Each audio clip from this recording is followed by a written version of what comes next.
Have you ever dreamed of owning a hypercar? A machine that looks like it flew in from another planet with 1,000 horsepower, maybe even 2,000.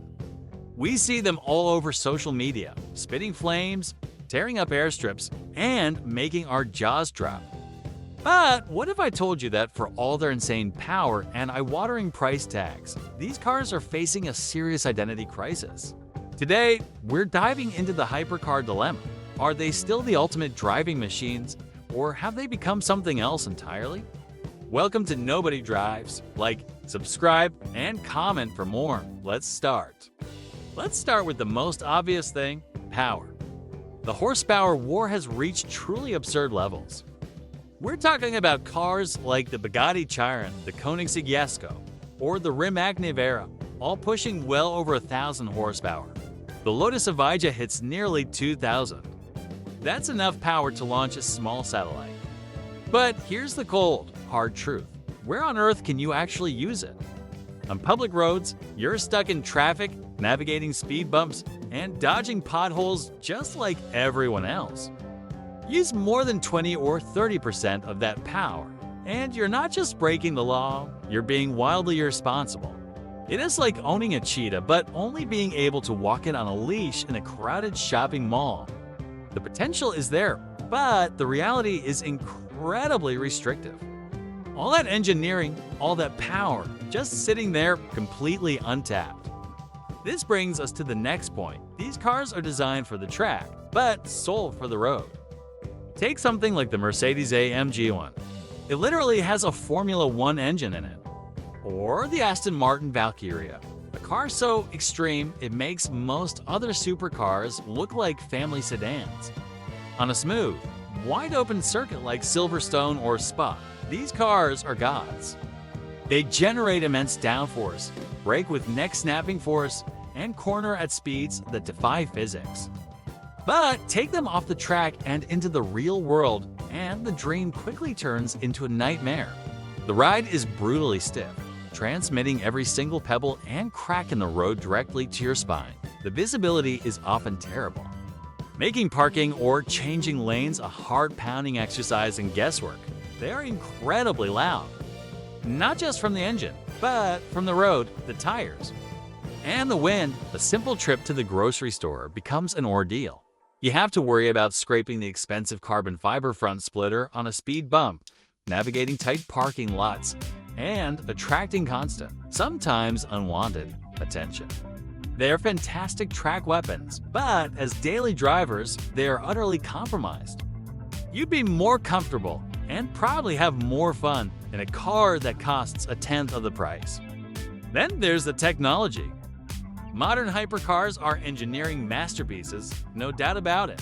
They feature active aerodynamics that change the car's shape at speed, complex hybrid systems that blend electric and gasoline power, and electronics so advanced they could rival a fighter jet. This tech is what allows them to achieve such mind-bending performance. But it also introduces a staggering level of complexity. These systems are not just intricate, they can be fragile. A minor sensor failure can put the entire car into a limp mode, requiring a specialist technician to fly in from another country to fix it. Maintenance isn't like changing the oil on your Toyota. An oil change on a Bugatti Veyron can cost over $20,000. A new set of tires? Expect to pay the price of a brand new hatchback. This level of expense and fragility means that every mile you drive is accompanied by a sense of mechanical anxiety. Is that weird noise normal? Did that pothole just cost me 5 figures? This isn't the carefree driving pleasure we all dream of. It's high stakes, high stress ownership. So let's have a reality check. You're sitting in your $2 million hypercar, stuck in rush hour traffic. The engine is getting hot, the clutch is heavy, and you're getting passed by people on electric scooters. In the real world of traffic jams, 30-mile-per-hour speed limits, and poorly maintained roads, is a hypercar even fast? From a standstill to 60, a high-end electric car like a Tesla Model S Plaid can keep up with, or even beat, many of them. On a twisty back road, a well-driven hot hatch like a Honda Civic Type R or a Porsche Cayman can be just as engaging and quick. without the constant fear of a ruinously expensive repair bill. The truth is, for point-to-point driving in the real world, hypercars are often not the fastest or most enjoyable option.